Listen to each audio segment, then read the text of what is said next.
What do you say? Should we Whenever Ted's ready. yeah, I just- think we should kick off. yeah. Okay, we'll let you introduce us. All righty. So thanks to everyone for coming along to the third episode in this tale of the apprenticeship of KD with our master shipbuilder, Harold. A little bit of introduction from me first. I'm Ted Watkinson. I'm on the board over at the Essex Historical Society and Shipbuilding Museum. I do try to always remember to put the Historical Society on the front because we often forget that it does cover all manner of aspects of the history of Essex, not just our shipbuilding, although the shipbuilding legacy is probably the most significant.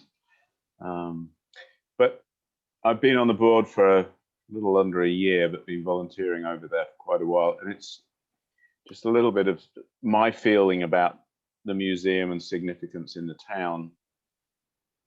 It's one of those things that has a huge energy when it's up and active because of the education programs that we run, like this educational program you're joining into this evening, to learn what KD's experiencing as an apprentice to Harold.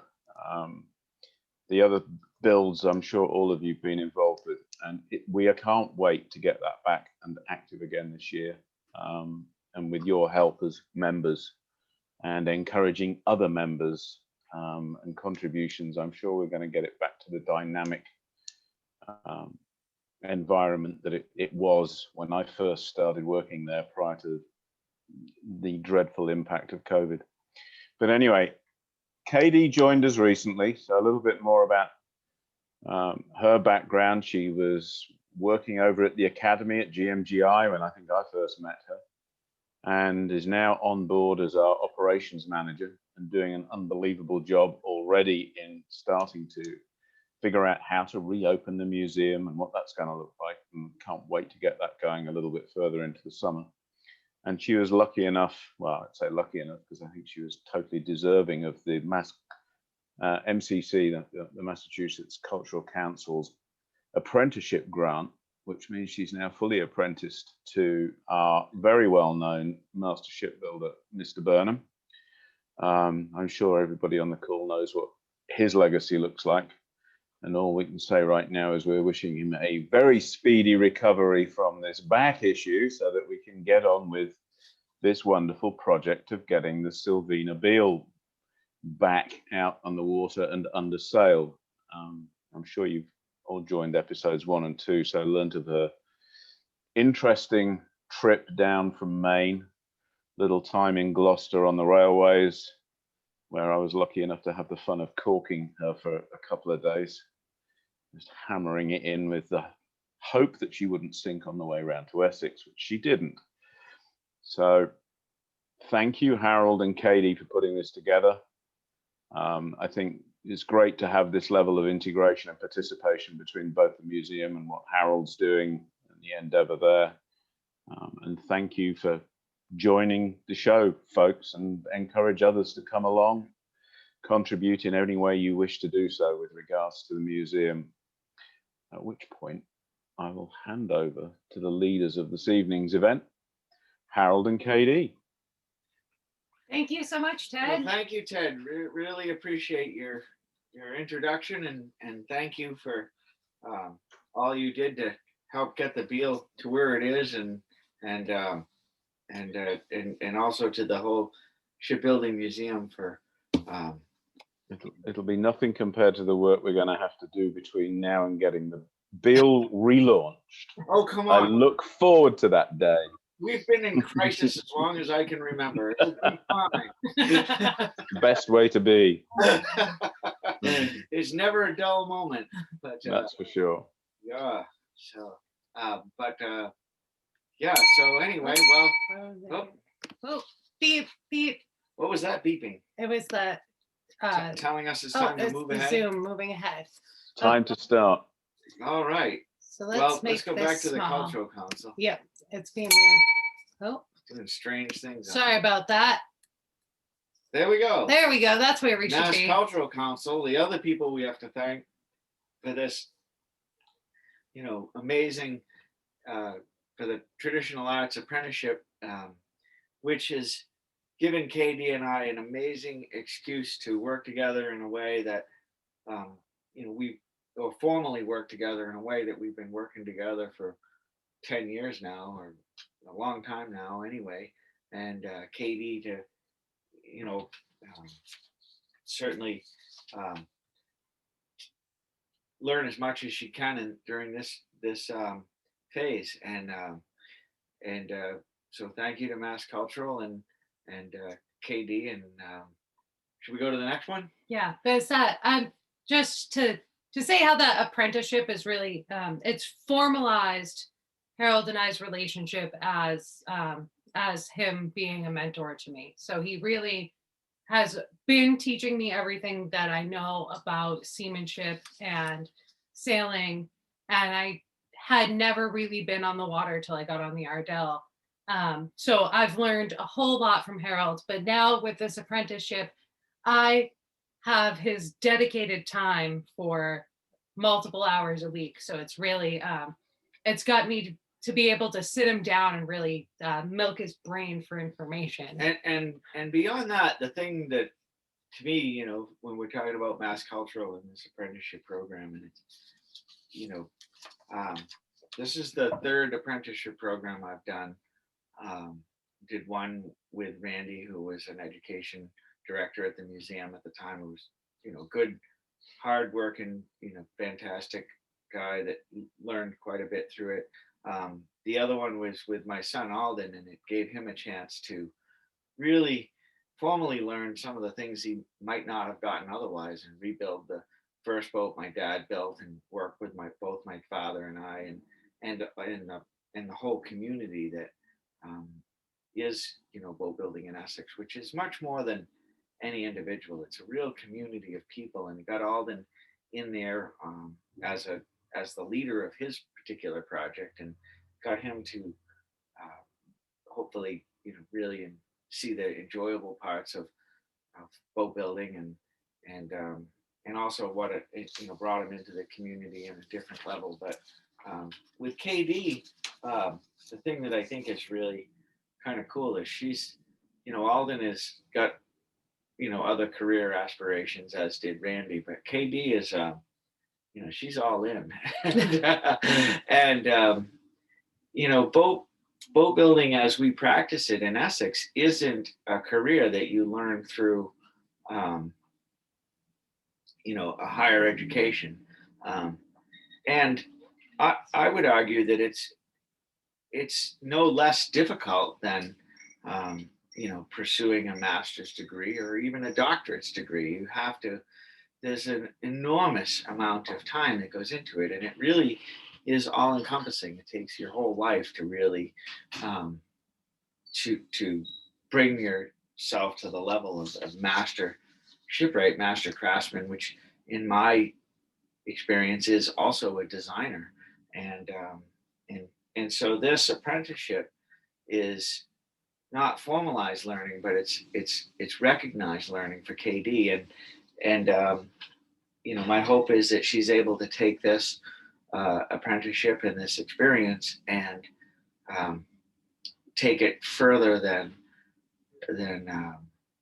certainly than it is now, and hopefully way beyond me. And I enjoy, as at some point I'm going to retire, and I hope to be able to watch KD and Jack out there having a wonderful time building these boats and keeping this tradition going. So it's really a pleasure for me. So okay, we can go on to the next one. And I haven't talked as much about the Beal or as formally about it in the first two talks. So this is my favorite picture of the Beal, and it's one you haven't seen in one of these talks. It's a very dusty, dirty Xerox copy of a black and white photo. But to me, it really shows the Beal to the person, from my perspective of a builder looking at it. What I see is an absolutely breathtaking shear line, hard scrabble, work boat appearance, and something that is absolutely timeless. Just an absolutely stunning photograph of a stunning boat that worked hard and paid for itself for over 100 years, built in 6 weeks, um, by a bunch of craftsmen that knew they were building something that people's lives were going to depend on, and their livelihoods would depend on. And to me, that picture, uh, black and white, you know, um, uh, Xerox copy of a black and white photograph. That's all I need to see. I can build a boat from that. So anyway, and I'm just absolutely in love with her. So anyway, we can go to the next picture. Um, the to get into the formal part of the design, there are, today we have rules. The rules that uh, Frank C. Adams had when he built the Beal was, build it safe or people are going to die.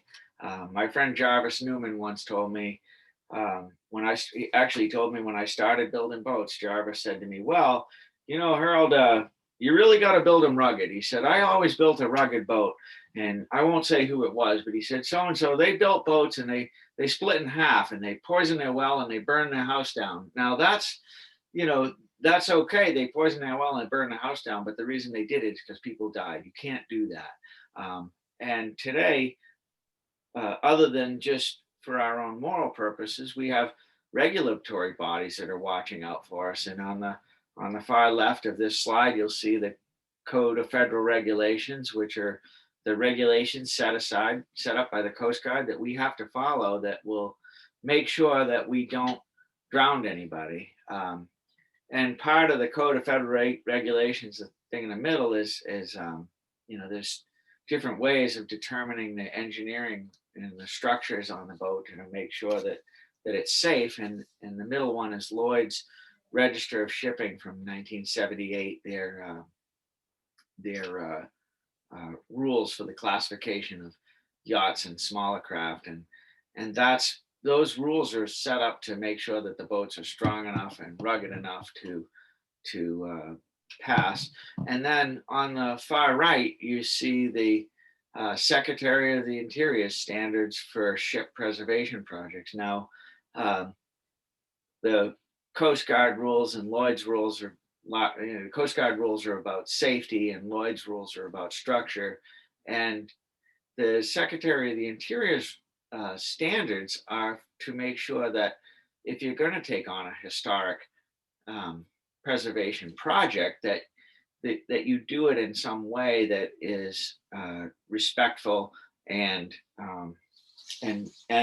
not doesn't defeat the purpose of preservation, which is to actually preserve something. And so the Secretary of the Interior's back in the late 80s had a bunch of people write this fantastic document on preservation projects, and you have to follow those standards. And they're sort of what I describe as the Coast Guard is the safety police, and the Secretary of Interior standards are the history police. So you got to take that into mind. And the first step that I like to follow, having written a number of work with a number of historical organizations, including the schooner Ernestina Morrissey, schooner Adventure, the schooner Evelina Goulart with the Shipbuilding Museum, the schooner Western Union, and other projects, is to write a preservation plan in accordance with the Secretary of the Interior standards for ship and vessel preservation projects. One of the wonderful things on the standards on page 8, it says, you must write this plan, and it has to be written, because if you don't write it, then you don't know what you're doing. And it gives some guidelines as to how to, what to put in that plan. And with the Sylvina Beal being somebody who's done a number of these plans, Mary Kay and I wrote the preservation plan before we actually purchased the vessel, and we've altered it, we've changed it. A plan is, it's always a draft, but we had a set of goals and written goals stated before we started the project, and the importance of having a written plan for any preservation project can't be overstated. And so anyway, and that's what when you did your business plan, you remember what that was. The idea is business plan, because Katie's boat, for the when we talked earlier in these talks, was not a historic preservation project. It was an actual commercial project, and so you had to write your business plan. Yes.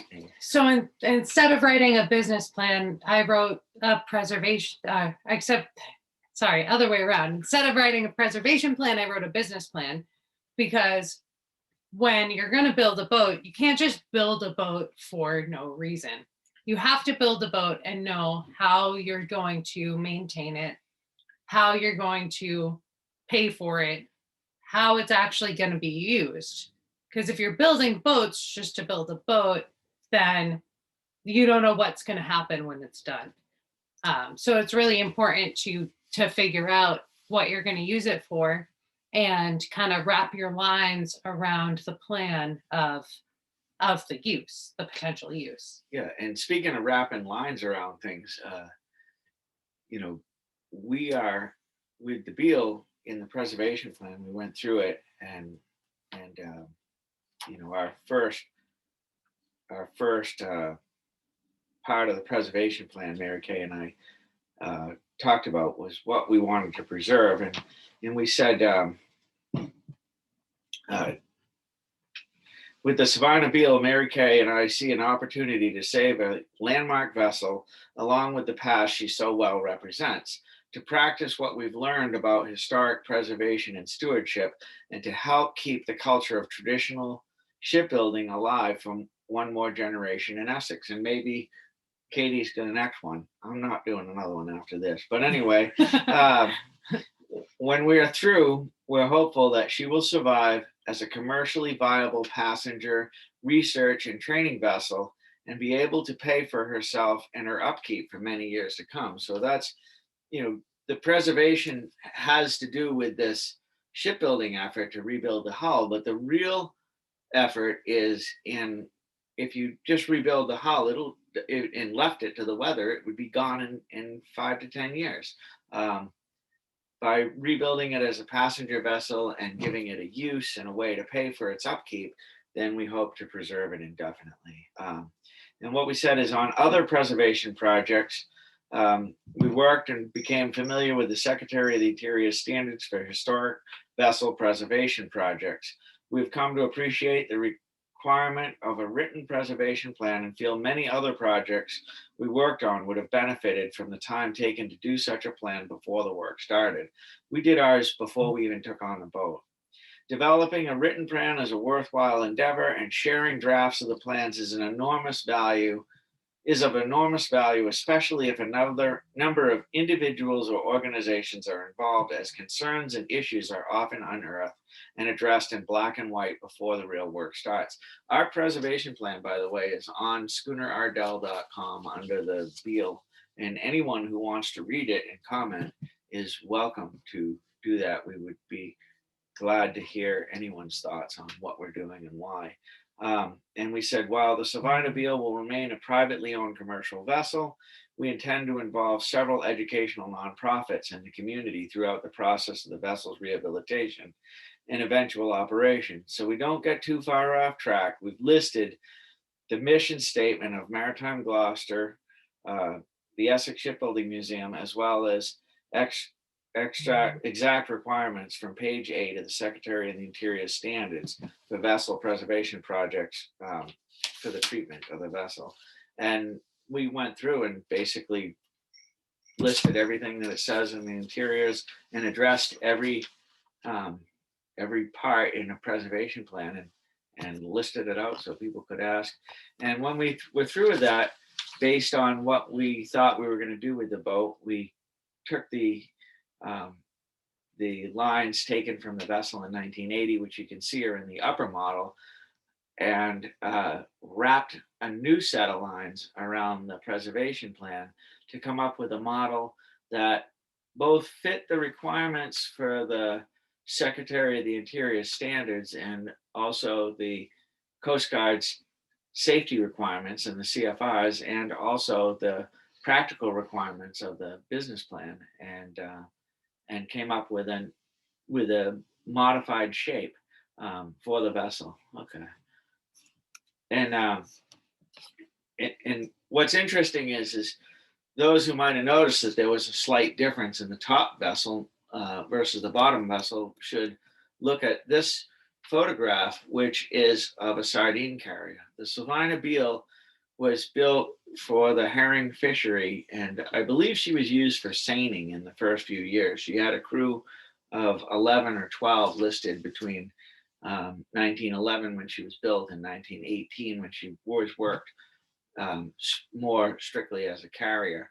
And this vessel here, the Devil Eagle, is an absolutely gorgeous carrier that still operates today up in Maine. And I wish I remembered the name of the person that took this photo. I stole it off the internet. But there she is. And you can see standing on the vessel about midships is a man standing at the rail. And you can see the distance between his knees where the picture is taken and the water line is about equal to his height.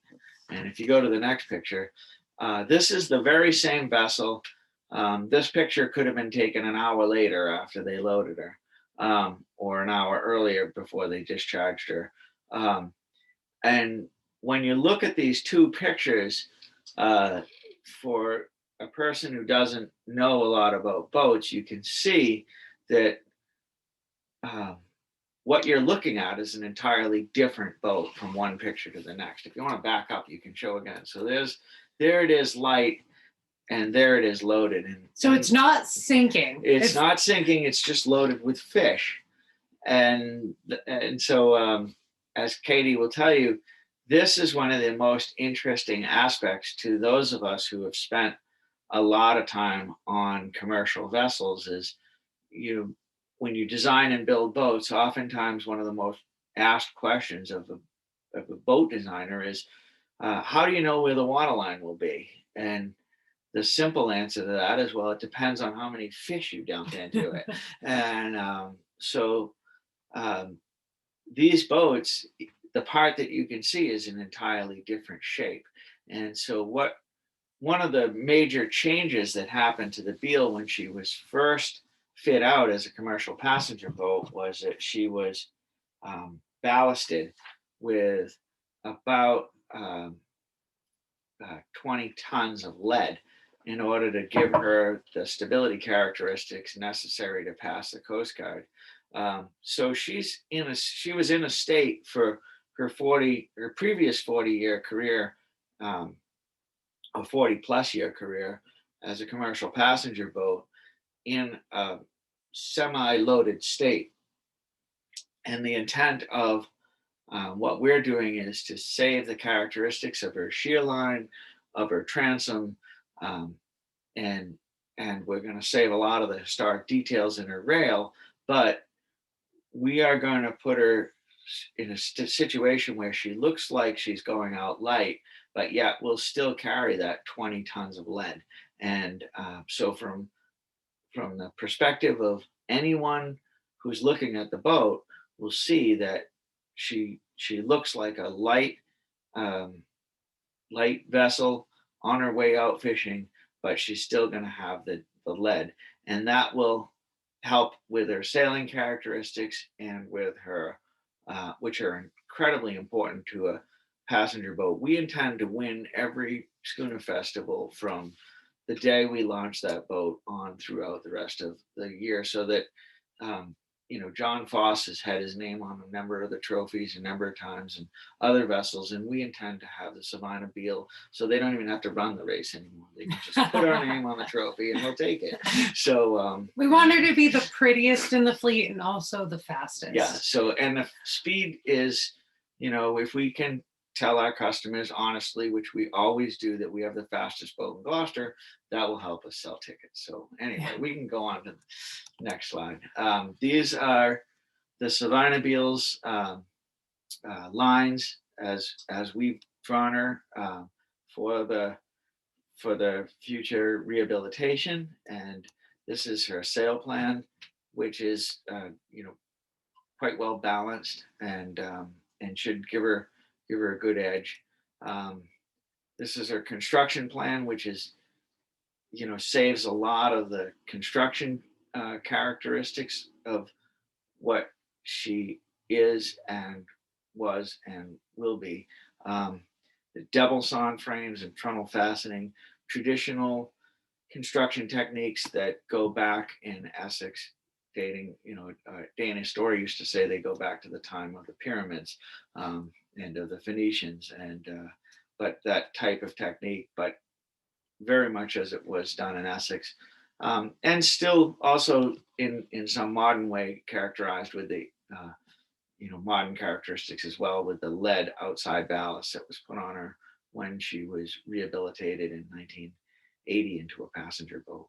So as close as it can be was still being very safe. Yeah, and also close as it, well, as close as we can be and meet the business plan too. I mean, she's going to have full 6 foot headroom, 6 foot 2 inch headroom below the beams, which is Coast Guard requirement, and she'll have 24-inch high bulwarks. The rail height has to be up to 36, but it'll have very low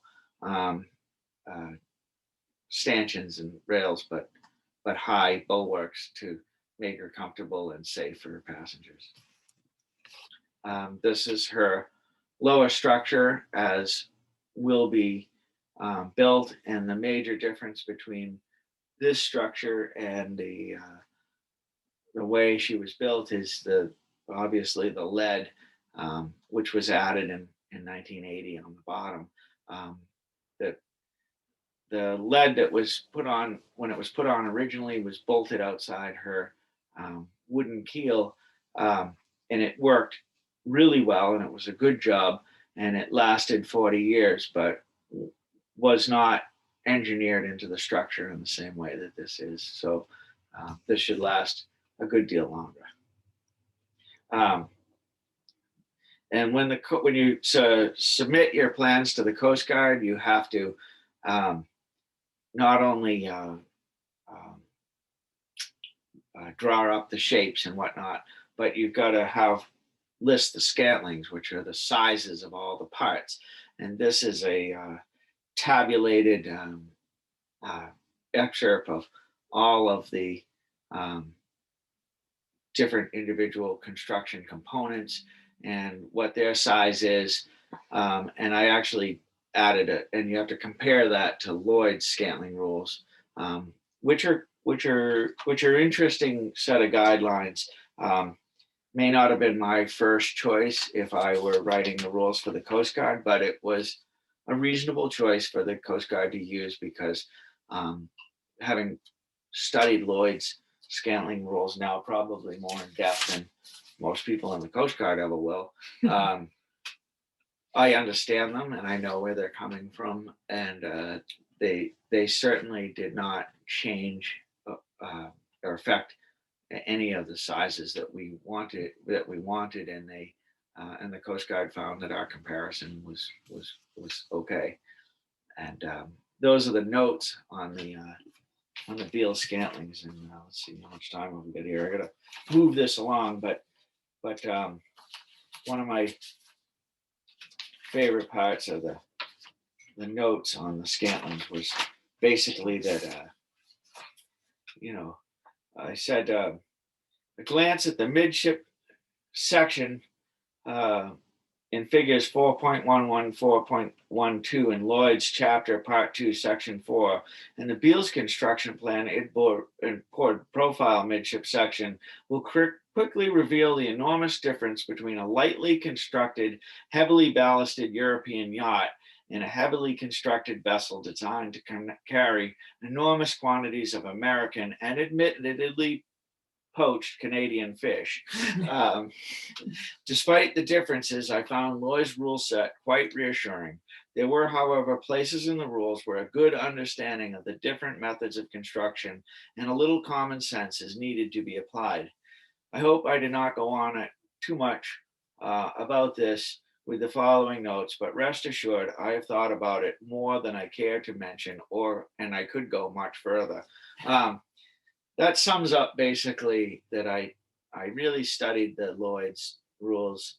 I studied the Beal Scantlings, and could talk ad nauseum on them. I think the thing I gave them was 14 pages of notes explaining that one page of Scantlings, and we can go on. And when we're talking about the Scantlings, it's like the measurements of the different pieces, and that's part of the reason why, if you've been to the prior talks, you've heard us talk about how Harold's telling me to carry around a tape measure, and every boat that I come into contact with, I'm measuring out, and I'm trying to develop like a feel for what the Scantlings are, because Scantling rules are not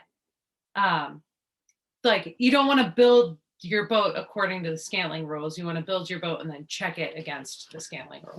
Which is really the thing that Katie and I have been spending a lot of time with. And Katie is, it's been wonderful how interested she's been in design, and what this setback where I'm kind of laid up a little bit has given me a lot of chance to teach Katie design. And a lot of builders, they want to go into the construction, but I've told Katie over and over again that you can always learn to fit wood together, but really having a sense of what it is you're fitting it together into is what really makes, if you can visualize the finished piece, meaning the boat out sailing, and then build it, it's much different than building pieces for something that you don't really see. And it's been really fun having Katie kind of learn that aspect, because the other stuff is, it's important and it's critical, but it's not nearly so critical as the big picture. Well, and I can say from experience that I've had my hand in helping out with some of the different projects that have gone on. Like, I can run a saw, I can run a drill, I can do a little bit of the basic carpentry stuff, but I really never understood exactly where it was all going and why. So figuring out all of this background information has been really enlightening as we move forward with this apprenticeship. And anyway, this is something I put up there. It's the letter from the Coast Guard, and they sent me a letter asking 12 questions, which was an enormous amount of questions, and I think I gave them 28 pages of answers, and I don't think I think they looked at it enough and said okay, and just sent us a pass. I thought we might get another page of questions, but no, they weren't going to question anything anymore. So here we are with our structural design approved, which was really a remarkable, it's a wonderful thing that we have done, and it's the first one that I've gotten all on my own. I've always had to worked with engineers and who helped me with this, and I'm grateful for them for their years of helping me and teaching me, but it's neat to have one under my own belt. So anyway, we'll keep going, and there's the Beal, that iconic picture which we just love, and now we're going to listen to Katie for a while. All right, so if you've been following these talks, you know that excuse me, the place we left off last time was at my sail plan. So I drew my lines, I carved my model, I drew my lines. I've been really— What did you do first? Oh, first I did the business plan. I'm sorry. I did my business plan. I carved my model. I adapted my model. I drew my lines. I drew my sail plan. And then we intended to move on to the construction plan.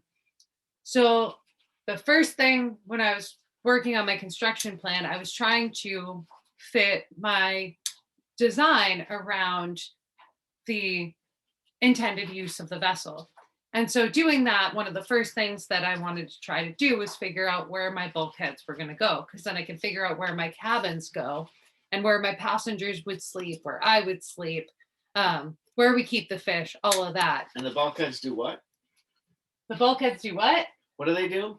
They're watertight bulkheads. So it's subdivision. So it actually, it's protection from sinking. Makes the boat unsinkable. It makes, yes, like the Titanic.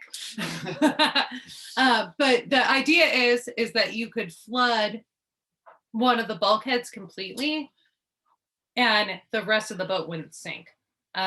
So there's all this math that goes into it. And so going in, we went into the CFRs, subchapter T, we're looking at what the Coast Guard has regulated, or what the federal regulations are for where the bulkhead placements are. And so it's all of this math, but the thing that really drove me crazy about this math is that it isn't a formula that tells you where to put your bulkheads. You have to place your bulkheads and then use this formula to see if you're right or not. So I think Harold and I probably spent like 4 or 5 hours going through this, where I ended up making this spreadsheet so I could change just one variable at a time, and kept replacing my bulkheads. They're smaller than I would want them to be. They're a lot shorter. What's the I have to say, Katie did a remarkable job of figuring out how this formula worked and what everything meant and how it all went and what to do, and to lay out her training in science at GMGI and other things she did for science were remarkable. I think going back to Mary Kay Taylor and Dave Brown, her science teachers, but she did a great job of figuring out a way to figure out what the formulas meant in the codes of federal regulations, which even to myself are a bit, they're incredibly difficult to look at and see. I mean, from an engineering standpoint, once you understand it, it is what it is, but it takes a while to get there. And Katie did a remarkable job of figuring that all out. Yeah, thank you. I was incredibly frustrated when I figured out that there wasn't going to be an answer. They're not going to tell you where to put the bulkheads. You have to place them and then check against. So I spent a whole lot of time doing that, and I never really settled on it. So we thought that the best way for me to actually start looking at the construction, because it's so much more in depth, is by looking at a vessel that was already built. So this is the Ardell, partway through the construction, and we decided it's a boat that I'm very familiar with. Harold's very familiar with, obviously, and we thought we would look back at the Ardell and kind of start to understand construction through that as a vehicle. And it seemed like an appropriate time, after it's been sailing for 10 years, to actually design it. So this is the lines plan, the designed lines plan. Yeah, that plan was, the boat started like, many other boats I built as a half model, and from the half model, I was working with a good friend, David Wyman, who was the naval architect, and he understood that there's a difference between design things and as built, and as we always have with every boat we built, we start with a design, and then as we're building it, we see ways we can improve it, and we always make those improvements. And so we had the lines that we laid down on the floor, which were picked up by Chuck Redmond. He was an informal apprentice, but absolutely devoted student during the learner, apprentice during the construction of the Ardell. And he actually helped me loft the boat, and he drew these lines right here, which were made from measurements from the loft. And Oh, I took his lines and painfully, literally, oh, we got Pixie the dog here, but painfully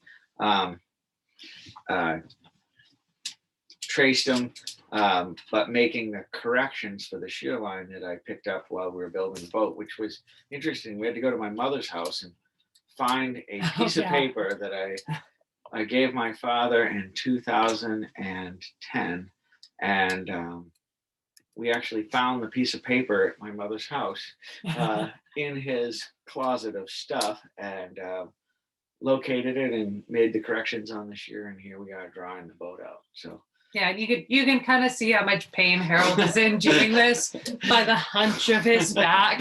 And I can't believe he even stood up long enough. He probably had to sit down between every line. I didn't stay to watch the whole thing because it was kind of painful. So, but he kept me around to, crawl up the shelves in Chucky's old office with Maria's help, figure out where things were, to find the old measurements. and this is our latest drawing. It looks a little shady, but to imagine what we went through to draw it, it doesn't look that shady. But that is Ardell's as-built lines. And of course, once we had the lines, we also needed the measurements to put the cabins on. And Katie wants to draw not only the as-built lines, but the construction. And we have some drawings from Chuck, thank God. Chuck took the lines and actually did not only the lines drawing, but he did the construction drawing, which we traced here. And you'll see next. So yeah, so that's Harold also sent me onto the Ardell with Chuck's drawing as reference to take more measurements, just to double check and make sure we had anything we might have missed. And also measure the things that we never ever measured before. I wasn't going to admit that, but he went ahead and admitted it. You just throw it, you just got to build it sometimes. And so these are all the measurements that were never taken. And so I've taken Chuck's old drawing and I traced it out. I made some amendments, and then I'm going to take the new measurements that we took and amend that drawing and complete it. So you can see it it ends at the deck shear here, and we'll bring that all the way up and build it out the rest of it. But you can see every bolt coming through here. These are our watertight bulkheads, all of our frames. And so we're missing the deck beams and the stanchions up here. A couple more things we have to add on to make houses it. But essentially, having an as-built set of drawings is in a boat's file is a wonderful thing, and we're totally indebted for Chuck for getting us this far, and we're going to take it to the next level where we do as-built for all of the deck structures and all the other little details. And I have to say that just tracing this out really helps me start to understand, because when you're sitting here and you're drawing all these little lines and you're thinking about, oh, there's all this dead wood in here, and this dead wood was cut from trees on the sawmill and then shaped into place, and how is that different than what we would expect to put in there, and what does each line actually mean, what's each bolt holding, like all of that really did help me start to get that more complete picture. And it's good to have the complete picture in your head when you're building it. You can't build it just thinking of one part at a time. Yeah, I would assume that if I just started building up from the keel and didn't know where I was going with all of this, I would end up very stuck. And then so another thing that we've done in our beyond our design stuff that we're working on, Katie's got a couple fun little facts. Yeah, so beyond just working on the Beal or the Venus, or really focusing on one project or the other, it's boat building as a whole, right? So it's not limited. And we had the opportunity to go down to Lowell's Boat Shop in Amesbury and witness the launch of the Shallop. So the Shallop is a boat that came in on the Mayflower, and this is a replica of it. And it's wicked old. It was built in 1954. And and it's now a historic landmark. And it it was a boat that I looked at when I built the Lewis Story, and that Mike and Graham and Jeff Lane have all been guiding a team of fantastic apprentices rebuilding this whole boat, and it's just this fabulous story, and they ended it in a fabulous way, which we're just really proud of. Stand clear. Yeah. Everybody clear? Yeah, go.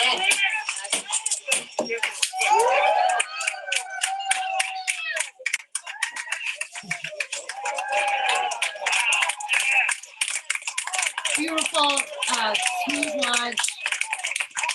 And so there's a ton of teachable moments in this, right? Because the boat's on a cradle, it's on the launching ways, it's angled a certain way, it has a rope holding it, and so we took the time, like Harold's calculated the strain on the rope versus the weight of the boat, and it was from my lawn chair perch. Yeah. With the cadets, we had some fun describing mathematically and using mathematics and physics what was going on, so the cadets understood that it wasn't just people winging it, regardless of what the actual case was, and they were able to see that it was more, the people running it understood more than they let on. So yeah, it was a really great experience, and it was good to witness that. And if you get a chance to go over to Lowell's Boat Shop, I encourage you to do that. Go check it out. And then also, so this is all boats. I've been working on the Wallace Foss, which is a tugboat built in 1897. It came into us last year. It was kind of our saving grace of the pandemic. And this nice gentleman he bought it and he wanted to run it as kind of like a yacht for him and his family. With his 2 young kids and his lovely wife, and they're having a great time with it. Katie's painting it up for him. Yeah, so we're painting it up for him. There's a bunch of work going on. You can The see Gloucester Marine Railways are awesome, and they're doing an amazing job of getting some work done on the fuel tanks, and they brought in my friend Tony Fincaro for help us with and Ryan Graham to help us with some plank work while I'm kind of laid up. And it's wonderful that there's a whole community of people that do this kind of work. And even though I'm having a pretty difficult time right now, they help us do this work, and they're doing amazing work. And I think that one of tradition's the going on in many ways. So, yeah, one of the biggest things seeing all of this and being a part of all of this is that there's this wonderful community of people who is all still doing it. This is not a dead art. It's not a dead industry, and it's very much alive. So we also went down, and you can tell I'm wearing the same shirt. These Thursday talk sessions have actually turned into like a marathon session where I'm over here right in the morning, and Harold and I are going over what we're going to talk about. And then we always end up getting sidetracked and going and checking everything else out. So we went down to the Riverboat Works, Montgomery Boatyard, with Jeff King and Tyler King are building these 2 little Montgomery cat boats, which are a type of Cape Ann wooden boat that goes back, I don't know, into the 20s or something, and they're still building them, and still, the fleet's still growing, and it's just an amazing thing that's happening, 5 miles from here, and then Katie's under the schooner Heart's Desire, which Tyler owns, and is rebuilding and doing an amazing job with. So it's a wonderful thing to see younger people doing this stuff and rebuilding all these boats and in some way making a living or doing the best they can to make a living, and it's just great to see. And also in the midst of all of this, we've been getting the Ardell ready to sail for the season. Here you can see a group of friends. We're all vaccinated. I know you don't see a lot of masks, but we're all outside and we're all vaccinated. And you can see Harold's back here, laying on his Pointed out back. that I'm crippled. Yeah, but this comes back to this community of people that really drew me. It was a big part of what drew me to this whole industry to begin with. It was that it's all these people coming together for the love of a common thing, the love of the sea, the love of seamanship, the love of boats, of building, of rigging, of doing all this stuff. As Davis says, it's always better to have friends and money. It's better to It would be have nice to friends have and both, money. but if you had to make a choice, I'm really glad I have a lot of friends. And so it was wonderful. They all came over and helped us rig up the Ardell. Was that yesterday? Yeah, that was yesterday. Seems like yeah. And so the Ardell's all rigged, and we're gonna do our first charter on Tuesday. And Captain Amanda Madeira is gonna drive for us while I lay on the deck and hope that I'll be there just to moral support. But it'll be fun to start sailing again and moral support, but also the really sad, crazy thing is I enjoy it as much as as much as I can. So yeah. Yeah, we wouldn't all do this if we didn't all love it, and all these people wouldn't come together if it wasn't worth it. And then our last little slide here is Pixie Dog. Pixie Dog, the boatyard dog, she's doing her part there, which is just looking cute and taking a nap. So that's it for us tonight. If anybody has any questions. Well, if anybody wants to look up more about the Beal, look on schoonerardell.com. In the back, there's a section on Sylvina W. Beal, and we have a little blog going, and there's the preservation plan, and there's also ways you can contribute. So yeah, if you want to contribute, you can take a sail on the Ardell. We're doing still our COVID special, so small group private charters up to 10 people. Oh, we don't have to sell it that high. They'll figure it out. We're doing that. You can donate they want to to ask the Beal. questions. Let them ask questions. All right, I'll stop selling, but thank you guys really for coming and listening to us talk. Thank you all for joining us tonight. I really appreciate it. Does anybody have any questions? Can you? Yeah, I think. Did you unmute yourself? Yeah, you can unmute yourselves and ask a question if anybody has it.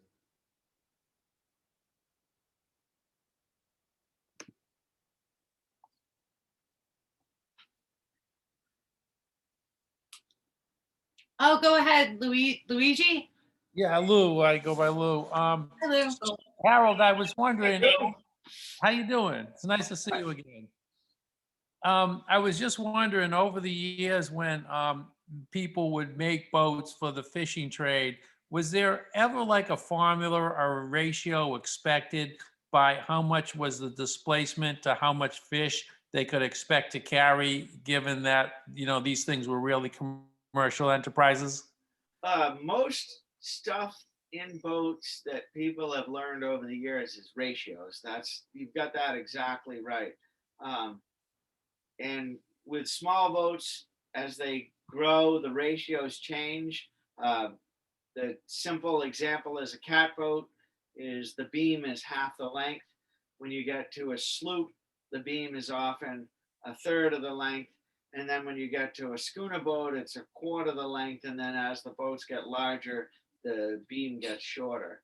And the depth changes also as well.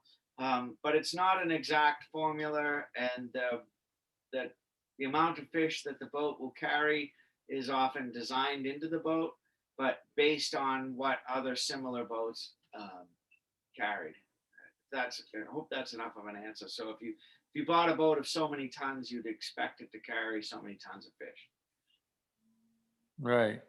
And that's because that's what it would have been about, right? Because when people bought a boat back then, they would be trying to get as much fish in as quick as possible. Absolutely. And that was one of the problems with the early knockabouts is when they eliminated the bowsprit and extended the bow out to carry the sail, it was just an extended bow, which increased the cost, which increased the tonnage, but the actual carrying capacity was much less. And so the earliest knockabout, the Helen B. Thomas, was in the sense that she was a fantastic sailor, a great boat, but in the sense of a moneymaker, compared to her initial construction cost, was a disaster. So. So over the years, the centuries, actually, what would have been the pinnacle design of, speed plus carrying capacity for the fishing trade? Well, the fastest and greatest boat in all history was designed in 1911. It would be the Sylvina W. Beal. But as you see from the design is actually an evolution, and it's actually, even though it was built in 1911, it's still being designed today. So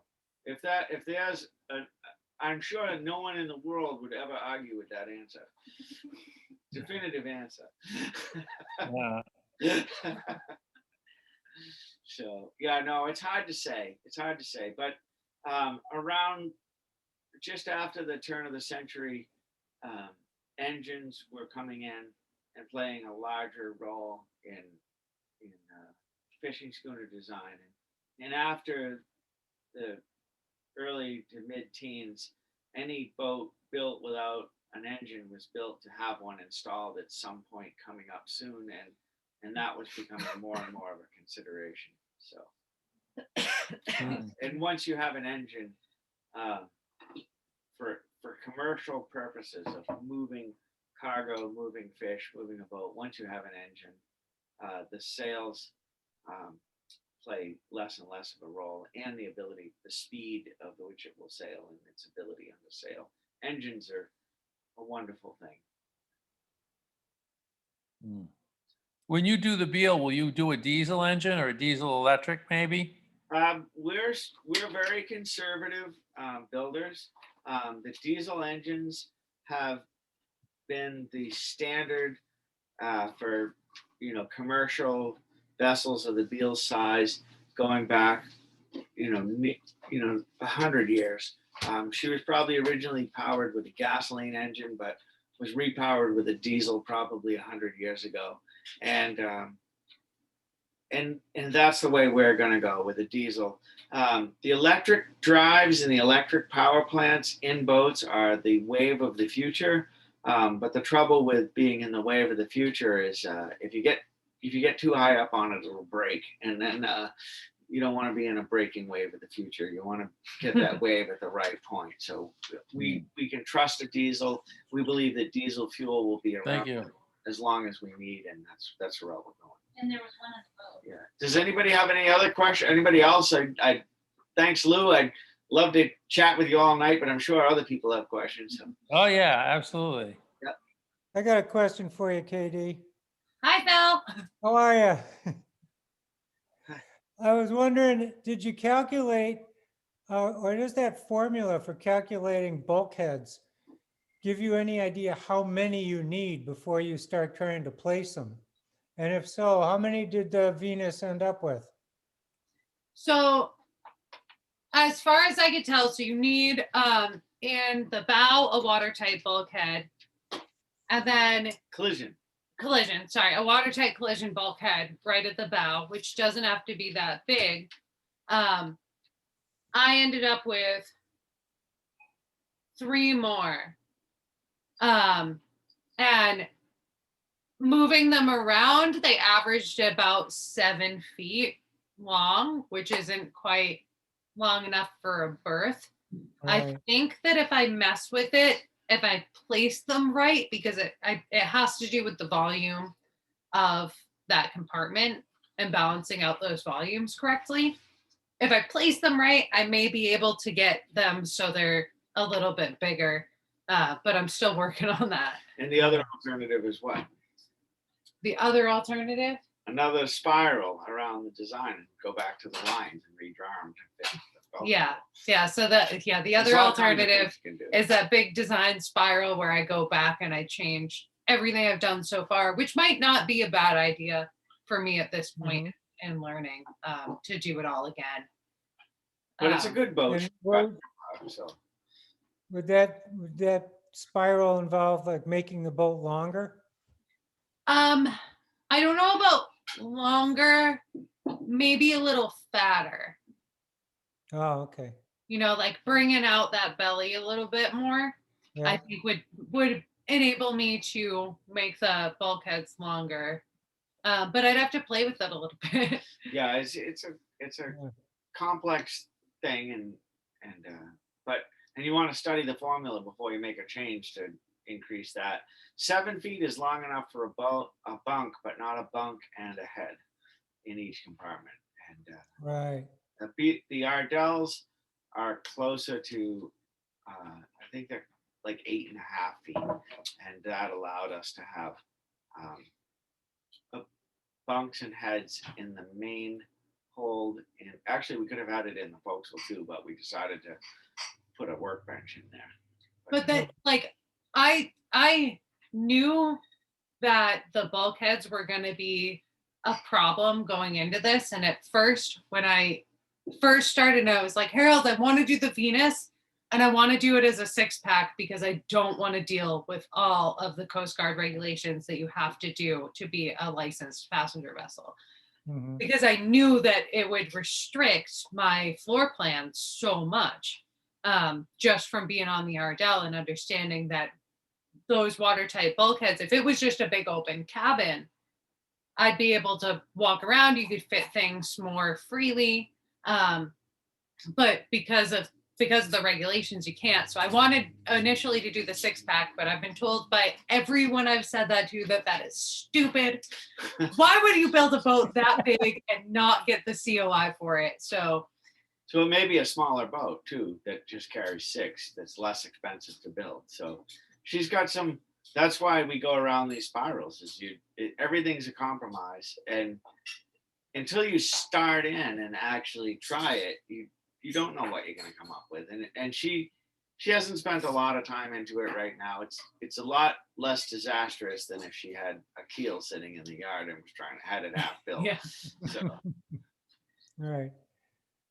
Thank you. Yeah, you got your business plan, and I guess ultimately that will help you make these decisions as you go, right? Yeah. That's the whole thing, is the business plan and the design plan have to go hand in hand. Yeah. All right, JD, I enjoyed the presentation, and Harold, I was wondering, have you ever seen Lachlan Mackay's book that he published in 1842? And it's all the math of building a hull and building a vessel that can, yeah. I haven't. Have you? There's I haven't seen that one. There's a number of Scantling rules from different people. Harrishoff had his own rules. Okay. When back in 2004, I did a lot of work with with some folks out in the Great Lakes who wanted to replicate one of the Great Lakes schooners. And in the East Coast, shipbuilding was a tradition that was old and passed down, and in the Great Lakes, it was a little different. And so the insurance companies on the Great Lakes actually developed their own Scantling rules, which were fantastic. I see. Really, I'm glad the Coast Guard doesn't use those rules because they had a lot of interesting things to say about boat design. Some of it would have been harder on even some of the Essex designs. So. Very good. Thank you.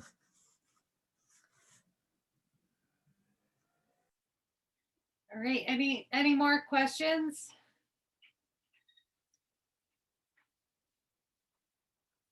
Well, we're past 8 o'clock, so thank you guys all so much for coming. Thank you all. I really appreciate it.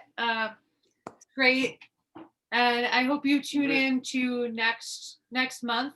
And next month's talk will be free of charge. So encourage everyone to come. It'll be our last of this series until we find out about when we're going to start the next session of And, this apprenticeship. And this talk, if you have any friends that want to see it, if you want to pass it on, it'll be available free on the museum website. Is that right, Katie? Yep. So it's on, we'll post it on our newsletter. It's on our YouTube.